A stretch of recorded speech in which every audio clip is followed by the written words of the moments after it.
Ujambo na karibu sana katika ripoti ya siku ya leo kutoka uwanja wa vita baina mwa nchi mbili, Urusi pamoja na nchi ya Ukraini. Mashambulizi ya jeshi la Urusi kwenye mji wa Kharkiv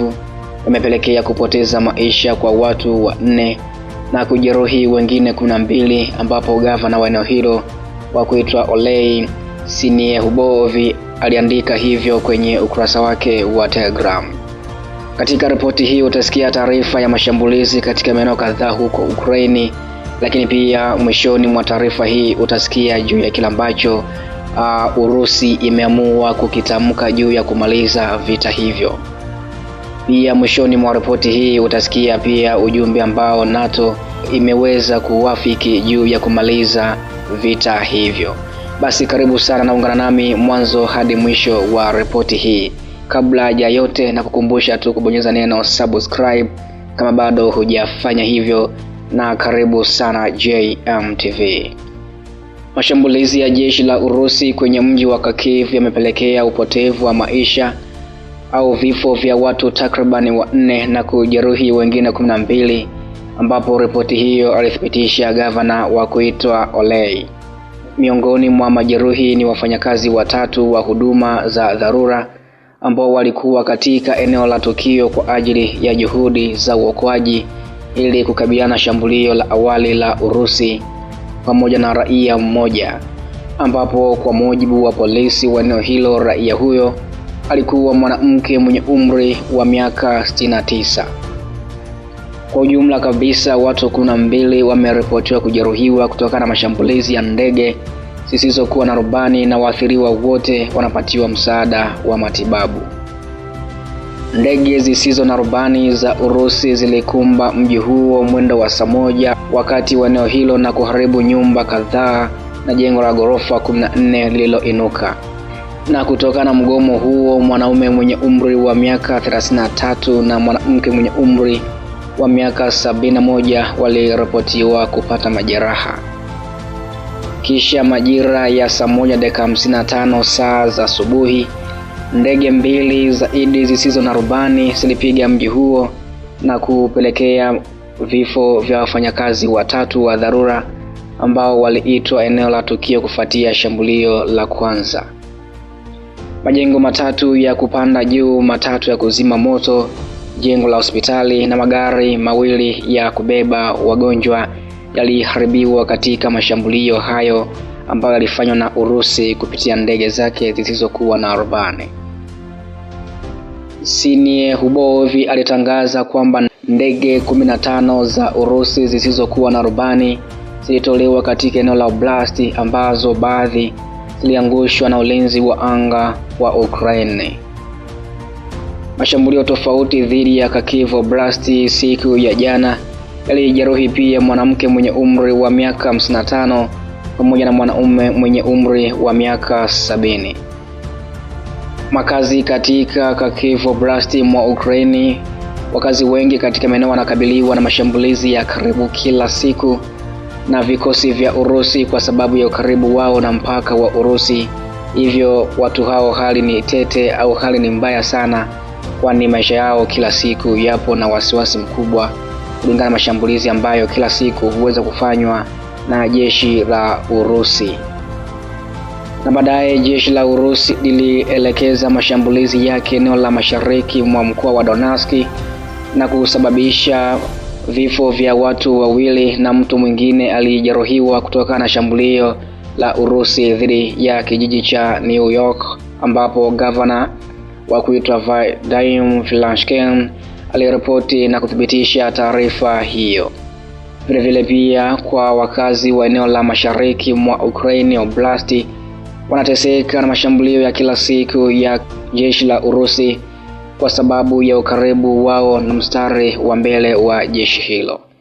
New York ambayo iko zaidi ya kilomita 30 kaskazini mwa Donetsk uliotwaliwa ilikuja chini ya mashambulizi 4 ya anga ya Urusi jioni, kwa mujibu wa Filanshkin. Nyumba nyingi ziliharibika kutokana na makombora yaliyorushwa na jeshi la Urusi. Kutokana na mambo mengi ambayo yamekuwa yakiendelea juu ya vita hivyo baina mwa nchi hizo mbili, Taarifa iliyopo pia kwa sasa ni Urusi iko tayari kushiriki katika mazungumzo kwa ajili ya makazi juu ya Ukraine na hakikisho la usalama wake,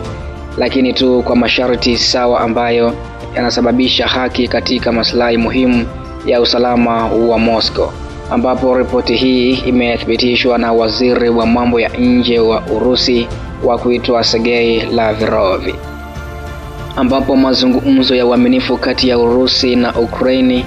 yanawezekana kwa kuzingatia mambo mapya, kwa kuzingatia maslahi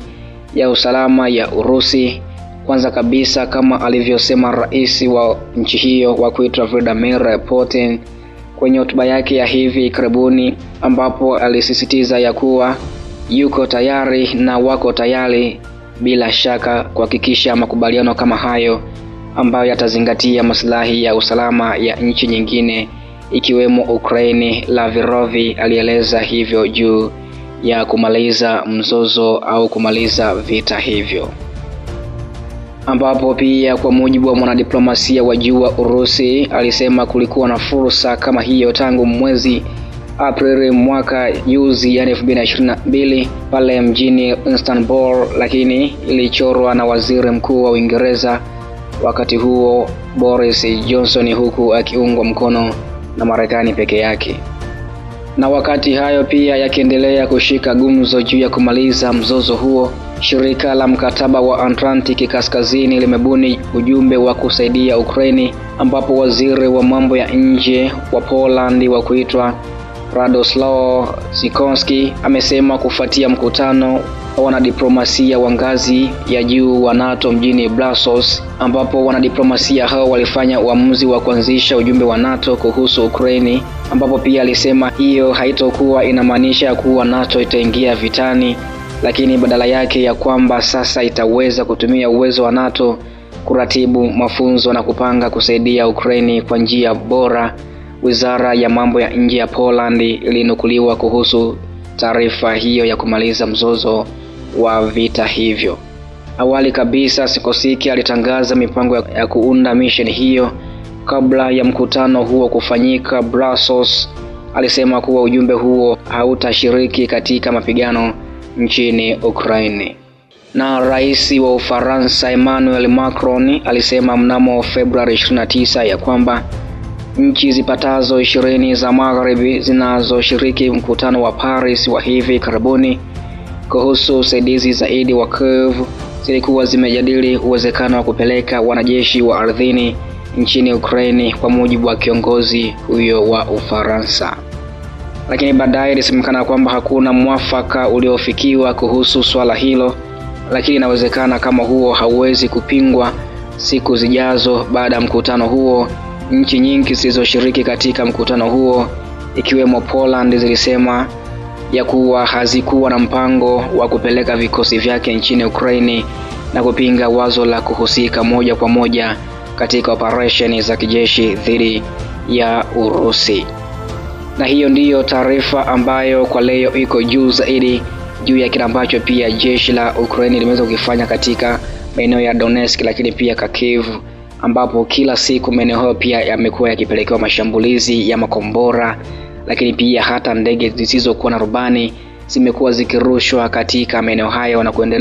na kuendeleza matukio kadhaa ya uhalifu ikiwemo upotevu wa maisha ya watu wasiokuwa na hatia. Pia Urusi siku ya leo imethibitisha kwamba iko tayari